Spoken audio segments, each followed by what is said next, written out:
17절에서 36절을 우리 교독을 하겠습니다. 사도행전 7장 17절을 제가 먼저 읽습니다. 하나님이 아브라함에게 약속하신 때가 가까우매 이스라엘 백성이 애굽에서 번성하여 많아졌더니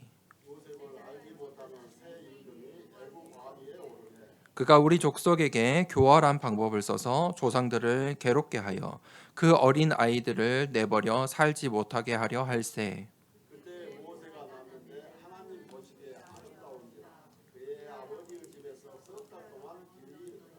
버려진 후에 바로의 딸이 그를 데려다가 자기 아들로 기르매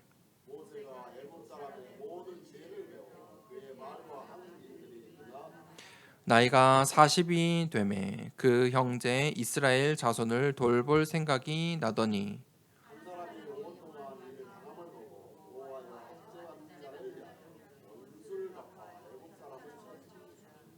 그는 그의 형제들이 하나님께서 자기의 손을 통하여 구원해 주시는 것을 깨달으리라고 생각하였으나 그들이 깨닫지 못하였더라.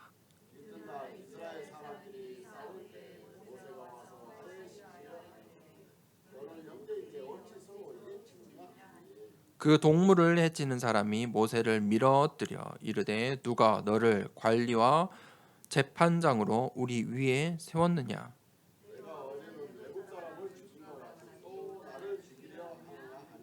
모세가 이 말 때문에 도주하여 미디안 땅에서 나그네 되어 거기서 아들 둘을 낳으니라.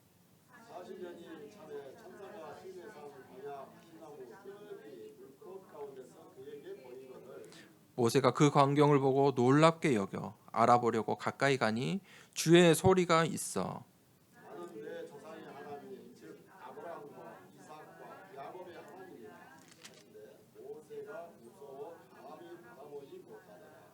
주께서 이르시되 내 발에 신을 벗으라 내가 서 있는 곳은 거룩한 땅이니라.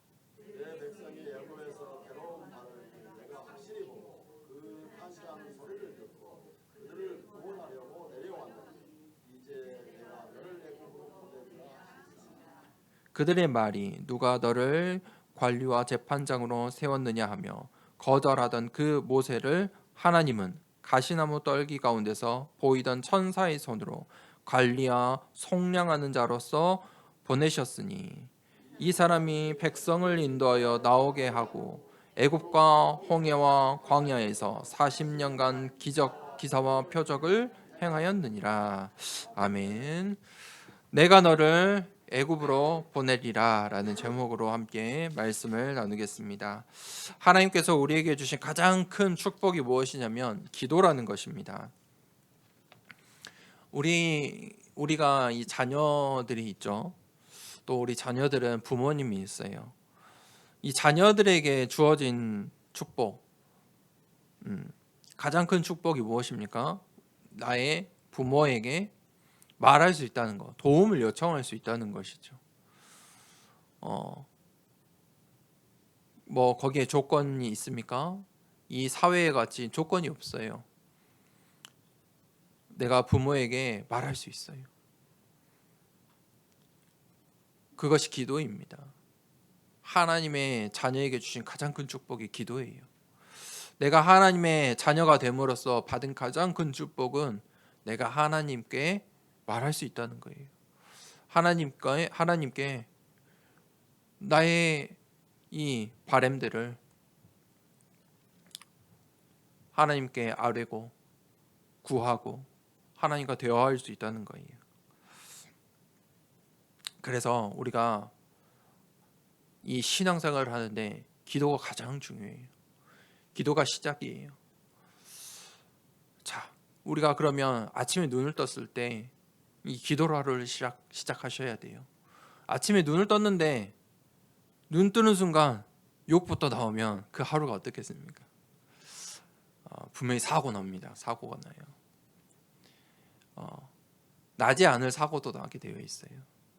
싸우지 않을 싸움도 싸우게 되어 있어요. 그냥 지나칠 일도 화가 나게 되어 있어요. 이 아침에 어떤 생각, 그것을 가지고 있느냐. 그래서 이 아침에는 중요한 각인을 시키세요. 7망대, 7여정, 7이정표 이 기도를 시작하세요. 각인시키세요. 이 777 기도가 어려울 거예요. 힘이 드실 거예요. 그때 각인시키세요. 그러니까 각인하라는 거예요. 쉬우면 할 필요가 없어요. 당연한 것이면 내가 할 필요가 없어요. 그렇죠? 내가 잘하고 있는 것을 또 할 필요는 없잖아요. 내가 잘 지키고 있는데 그것을 뭐 다시 생각할 필요가 없어요. 그런데 내가 못하고 있기 때문에, 내가 누리지 못하고 있기 때문에, 내가 발견하지 못하고 있기 때문에, 내가 그 길을 똑바로 가지 못하기 때문에 각인시키라는 거예요. 도전하시라는 거예요. 7망대, 7여정을 누리시고 7이정표에 도전하세요. 그 777 기도로 아침을 시작하세요. 이 성경은 하나님은 우리에게 처음 것을 드리라고 해요. 그래서 월삭 기도라는 게 있어요. 들어보셨나요? 이걸 아주 잘 지키는 교단들도 있어요. 월삭 기도. 그래서 제가 군대에 있을 때 우리 침례교회 목사님이 이 선교하는 차원에서 1년 2년 정도 이렇게 계셨어요. 월삭 기도회. 그때 처음 알았어요. 그래서 월삭 기도회가 무엇이냐면 이 한 달에 처음 시작을 드리는 거예요. 1월 1일, 2월 1일 특별히 월삭 기도회로 이 새벽 기도를 드리는 거예요. 또 그런 개념이 있죠. 11조. 내가 받은 것 처음 것을 하나님께 귀하게 드리는 거예요. 처음 것을 하나님께 드린다는 건 중요해요. 뭐 그것을 월삭 기도회다, 11조다, 그것이 중요하다, 그걸 떠나서 나의 하루를 시작하는데 그 처음 것을 하나님께 드려보세요. 내가 눈을 떴을 때 질문해 보세요. 기도해 보세요. 그것이 아침의 기도예요. 아침 기도예요. 그러면 낮 기도는 언제냐면 내가 이제 나의 현장에 갔을 때가 낮이에요. 그 낮 기도는 나의 업의 현장에서 내가 해야 하는 그 일 속에서 오직을 찾는 거예요. 이 속에서 예수가 그리스도를 찾는 거예요. 복음을 찾는 거예요. 복음 때문에, 그렇죠? 예수 그리스도 때문에 내가 할 수 있는 것이고, 복음 때문에 해야 하는 것이고, 그 속에서 유일성이 나와요. 그 속에서 하나님께서 예비하신 재창조의 축복이 나오는 것이에요. 그러면 내가 오직이 되면, 내가 이 현장에서 기도가 되어지고 오직이 되면 그때부터 수용과 초월이 나와요. 복음으로 오직한다는 게 쉬운 것이 아니에요. 한국 교회가 오직을 하지 않아요. 오직하면 굉장히 이상하게 쳐다봐요. 오직 예수 그리스도 이 말을 두려워해요.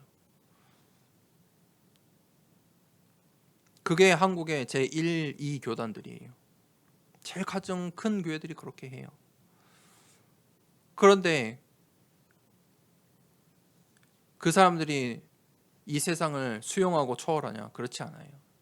도리어 더 자기의 것을 지키려 하고 전통을 찾고 오직 복음, 오직 예수 그리스도를 해야 수용이 되고 초월이 되는 거예요.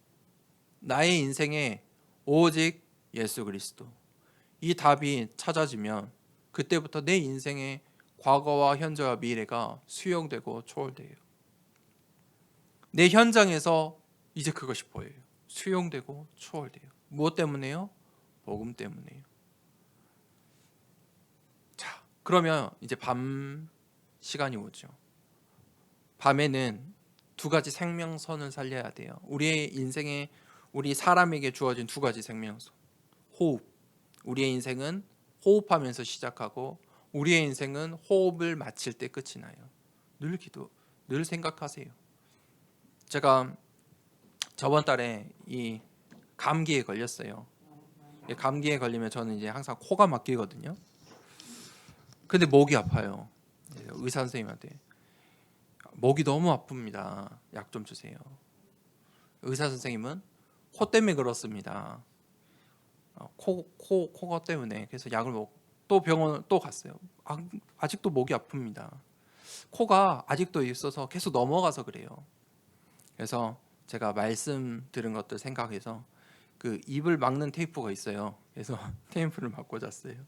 우리 딸이 뭐 하냐면서 자꾸 뜯는데 그냥 맞고 잤어요. 그러니까 이 코로 수면 중에 코로 호흡을 하니까 목이 조금씩 좋아지더라고요. 그래서 한 3일 하니까 약 안 먹어도 다 나와버렸어요, 목이. 그리고 그거를 한 일주일 정도 하니까 이제 조금 몸이 그걸 기억하나 봐요. 제가 안 붙여도 입을 다물고 자더라고요.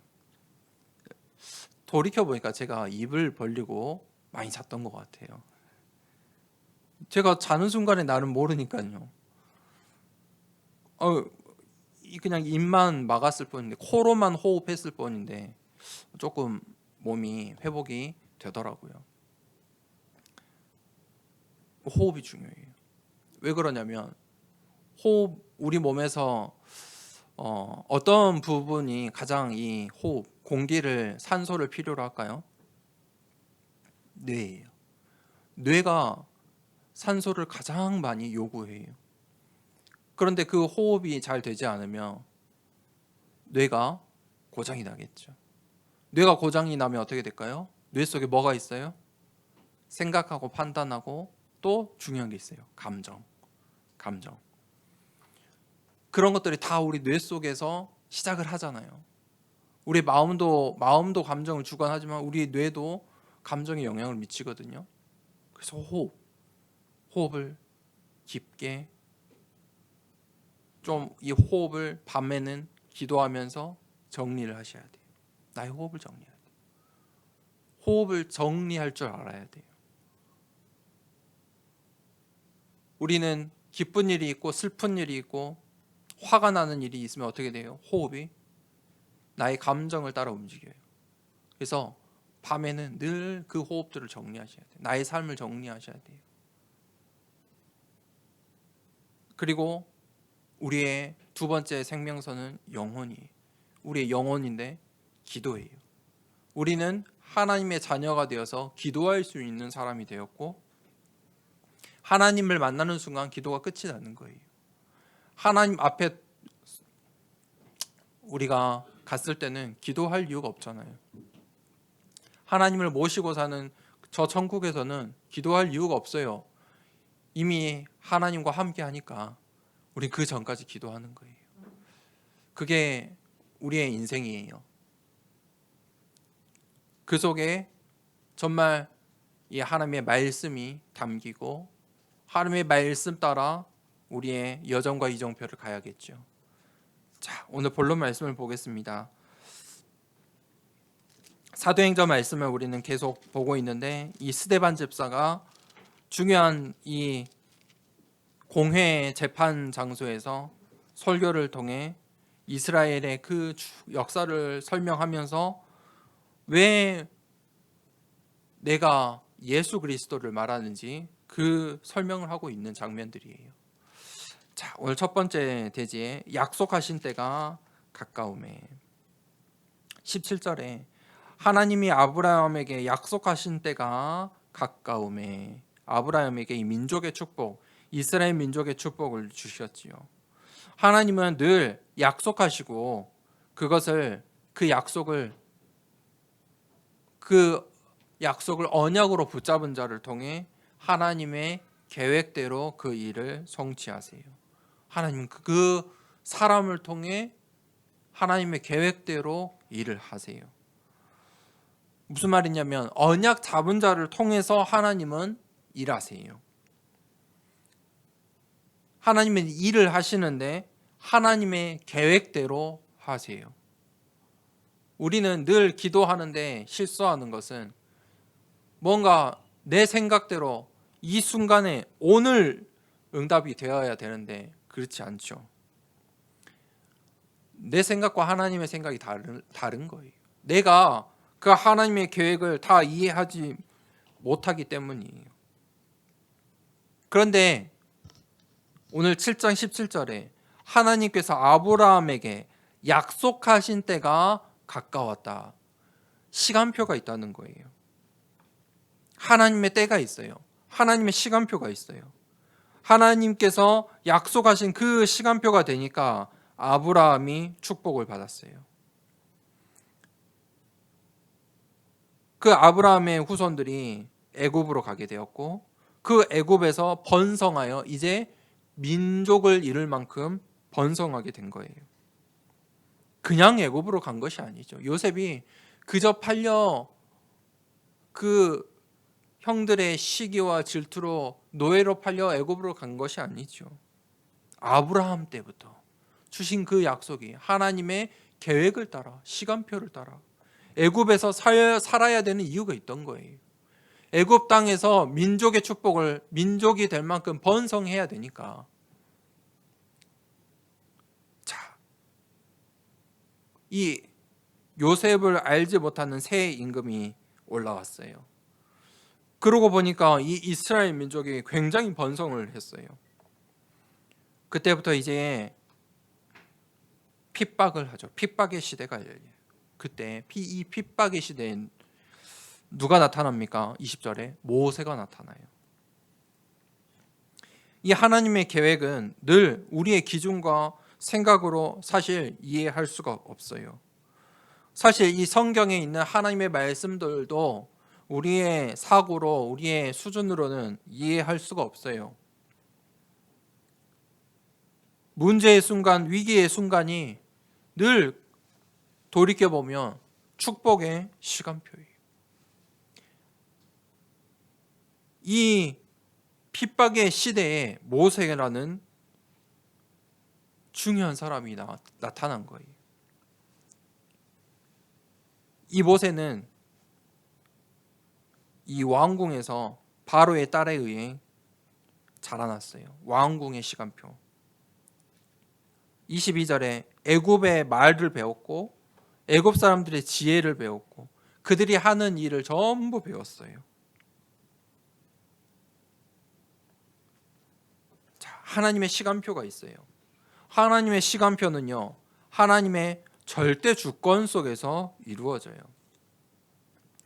그런데 늘 문제와 위기와 이 핍박의 시간표 속에 그조차도 하나님의 절대 주권이라는 것을 우리는 알아야 돼요.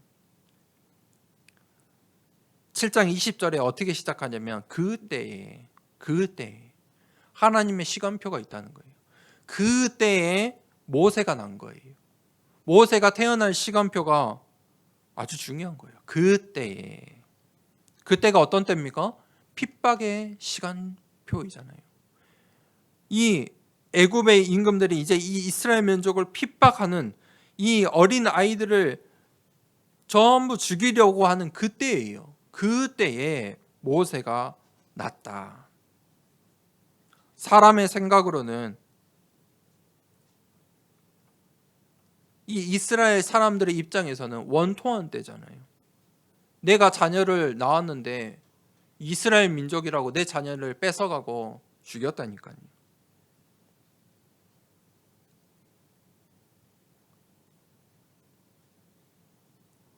(23절에) 이 모세가 40이 되매 그 형제 이스라엘 자손을 돌볼 생각이 나더니, 이 모세가 애굽의 왕궁에서 자라는데 이제 자신이 이 이스라엘 민족이라는 그 민족심이 생긴 거예요.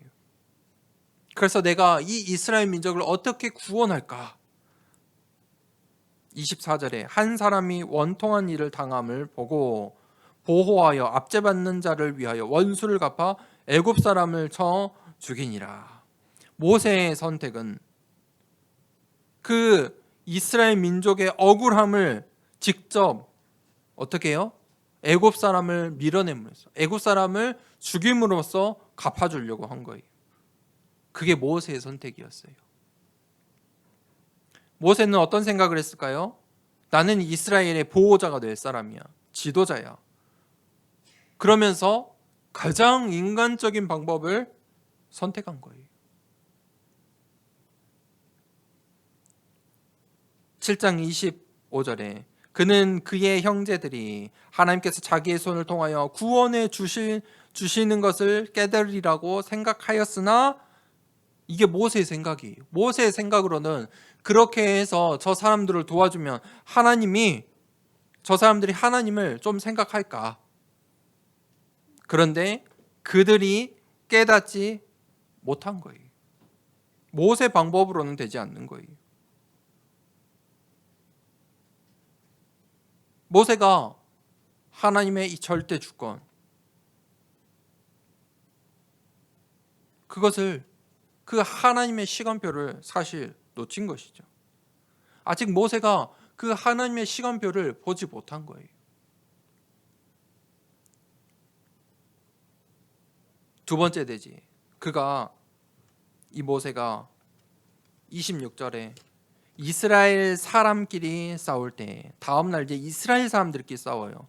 모세가 가서 화해시키려고 하여 이르되 너희는 형제인데 왜 싸우느냐.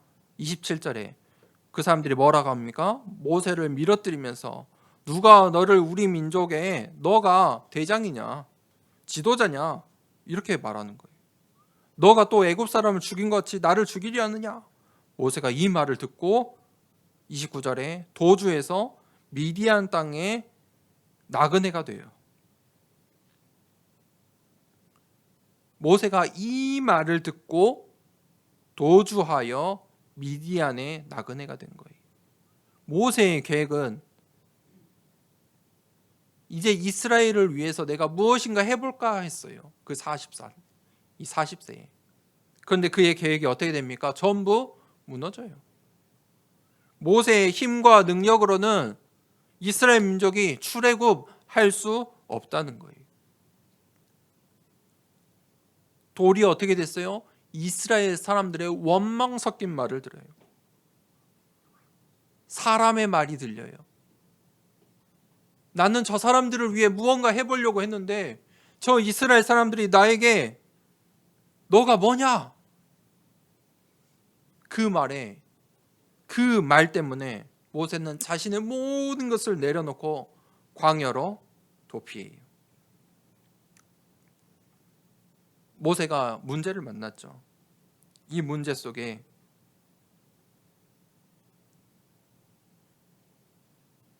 광야를 선택한 거예요. 모세는 사실 무엇인가 자신이 해보려고 했던 거예요. 무엇인가 할 수 있다라고 생각했죠. 그런데 모세의 생각과 하나님의 생각이 일치하지 않은 거예요. 내 생각과 하나님의 생각이 다른 거예요. 도리어 사람들의 말이 상처가 된 거예요. 도망쳐서 광야에 나그네가 되었다.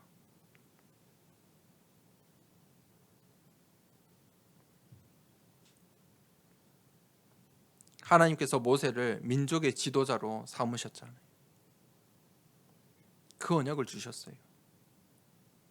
그런데 모세가 모세의 힘으로 지도자가 될 수 있는 게 아니에요.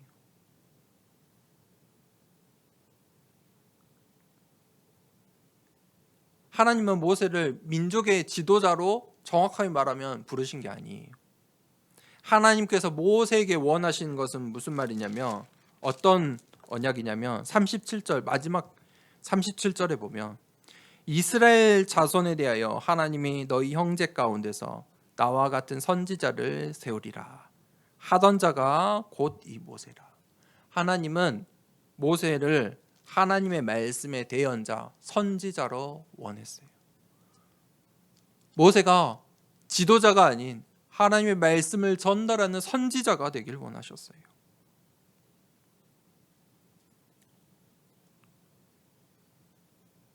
모세의 인생이 모세의 계획대로 왕궁에 갔던 게 아니잖아요. 왕궁의 시간. 또 모세가 계획한 대로 이스라엘을 출애굽할 수 없었어요. 도리어 광야의 시간표가 왔어요.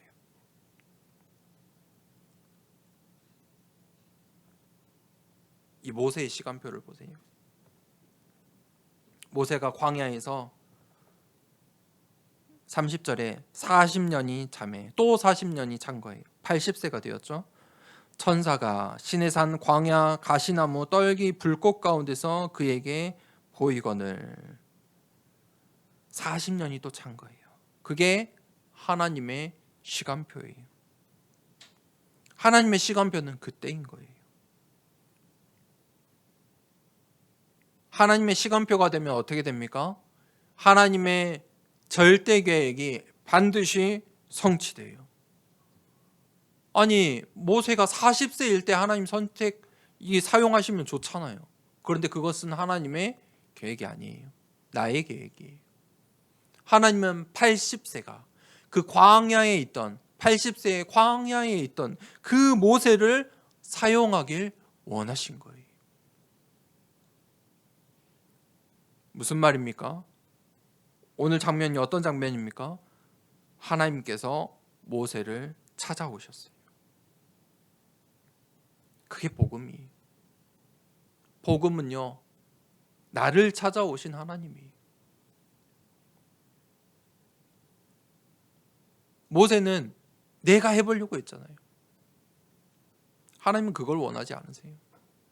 하나님께서 직접 나를 찾아오세요. 광야에서 80세가 되었을 때 시내산 광야 가시나무 떨기 불꽃 가운데 그에게 보이거늘. 그것이 하나님의 계획이에요. 하나님은 나의 생각, 나의 계획, 나의 노력을 원하시는 것이 아니에요. 하나님은 40년이 참에 모세가 이 하나님 말씀에 순종할 수 있는 그때를 기다리신 거예요. 이 미디안의 땅에 나그네의 시간표가 문제의 시간표가 아니고 고난의 시간표가 아니고 모세의 인생에는 가장 축복의 시간표예요. 모세가 하나님의 말씀을 들을 준비가 되어 있는 거예요. 하나님 말씀에 순종할 자세가 되어 있는 거예요. 하나님이 그 시간표를 기다리셨어요.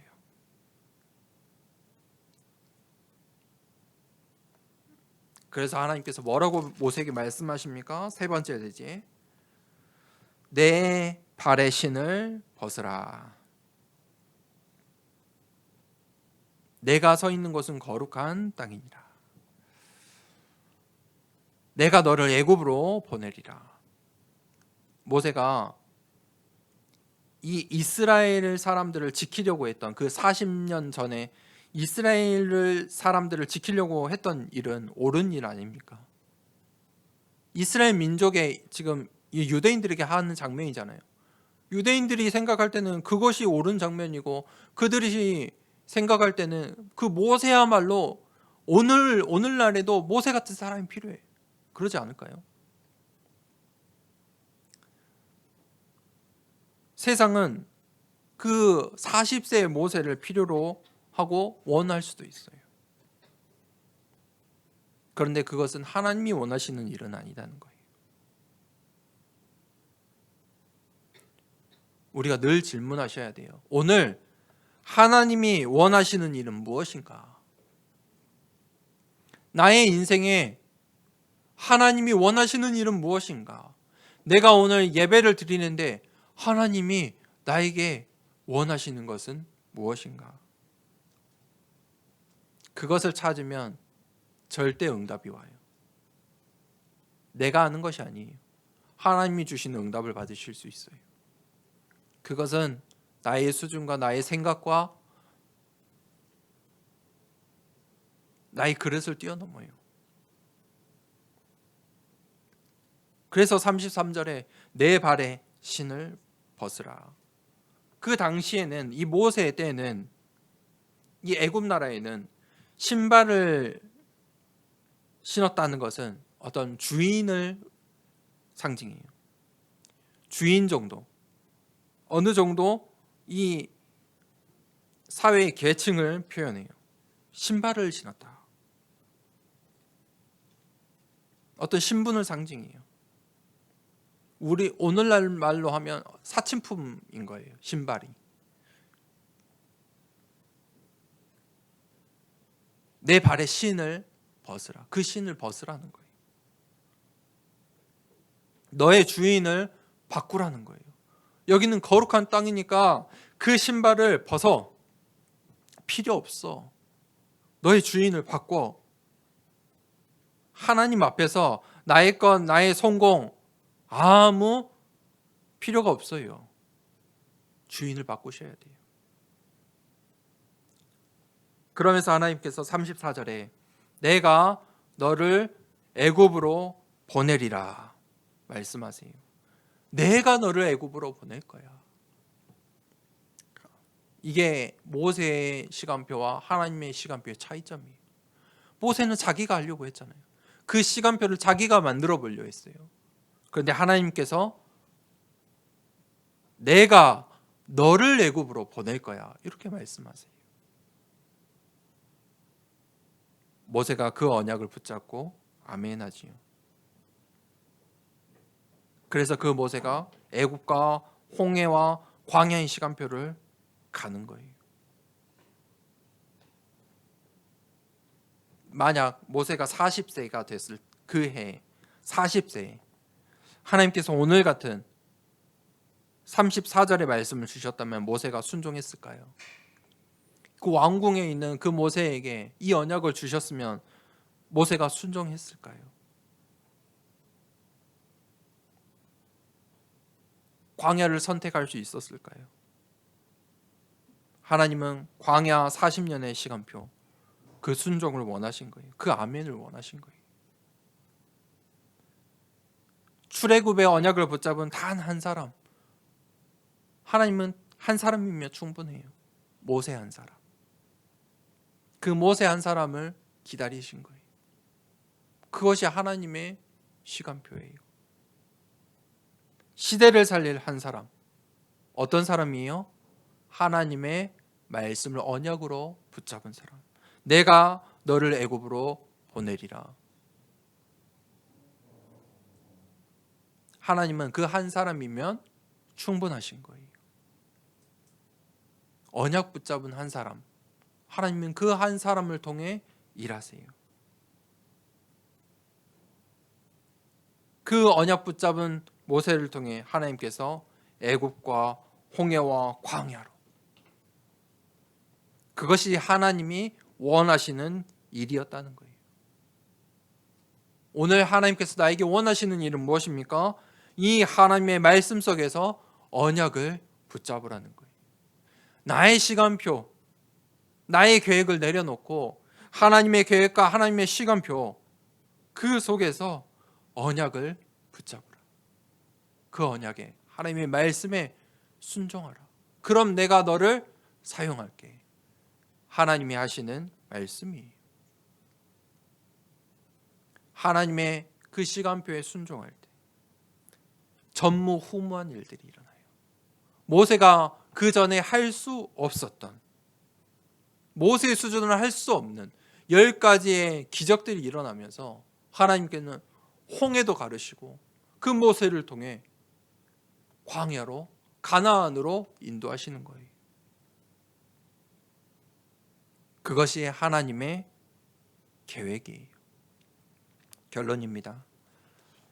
이 세상은 여전히 창세기 3장, 6장, 11장의 후유증 속에 있어요. 모세가 왕궁의 시간표 속에 뭘 배웠습니까? 애굽 사람의 말과 지혜와 그들이 하는 것을 배웠어요. 그게 다 뭐였어요? 나였어요. 나의 것, 나의 성공. 그런데 그 모세는 애굽이 아니라 이스라엘이 있었던 것뿐이에요. 그 사단의 함정과 틀과 올무 속에 모든 이 세상의 사람들이 빠져 있어요. 그래서 지혜로운 사람들은 우리의 인생을 어떻게 결론 내리냐면 허무하다 답을 내려요. 아니 이 세상의 부와 지혜를 얻고 보니까 답이 없다. 저는 즐거운데요. 아직 부와 그 지혜를 다 못 얻어봐서 그래요. 아직도 얻을 게 많아서 그래요. 부와 지혜를 다 얻고 나면 답이 없어요. 그것이 이 세상의 창세기 6장 11장의 이 시대예요. 이 시대의 모습이 어떻습니까? 사도행전 13장, 16장, 19장에 우상 숭배할 수밖에 없고 병 들어 있고 그것들이 문화가 되었어요. 우상 숭배가 문화가 되고 병 들어 있는 것이 문화예요. 그 속에 바울이 예수가 그리스도 되심을, 이 복음을 전달했어요. 오직 한 거예요. 하나님 떠난 사람들은 6가지의 운명 가운데, 불신자 상태 가운데 살 수밖에 없어요. 운명의 길을 갈 수밖에 없어요. 그런데 우리는 오직 복음, 나를 찾아오신 하나님, 내 인생에 찾아오신 그 하나님, 예수 그리스도, 그 복음 때문에 운명의 길이 아니라 언약의 길을 가는 거예요. 어둠의 길이 아니라 빛의 길을 가는 거예요. 사람을 죽이는 죽음의 길이 아니라 사람을 살리는 생명의 길을, 전도의 길을, 선교의 길을 가는 것이에요. 오늘 모세가 그 하나님의 시간표 속에 내가 너를 애굽으로 보내리라, 이 말씀에 아멘했어요. 그때 모세를 통해 이스라엘 민족이 가나안의 축복을 향해 나아간 것이에요. 이 시간에 함께 기도하겠습니다. 우리의 인생이 때로는 이 400년의 노예 생활처럼 어둡고 답답하고 문제와 위기가 될 수 있어요. 또 모세처럼 무엇인가 해보려고 하는데 되지 않고 사람들의 말, 이 세상에 상처받을 수도 있어요. 나의 계획, 나의 시간표, 그것보다 하나님의 계획, 하나님의 시간표를 찾으셔야 돼요. 하나님, 오늘 하나님 말씀에 순종하고 하나님의 말씀을 언약으로 붙잡길 원합니다. 하나님이 주신 것을 찾길 원합니다. 하나님, 나의 인생에 예수가 그리스도 되시는 이 복음의 오직으로 치유되는 예배 시간, 나의 인생 되게 하옵소서. 말씀을 붙잡고 함께 기도하도록 하겠습니다. 하나님 아버지, 감사합니다. 내가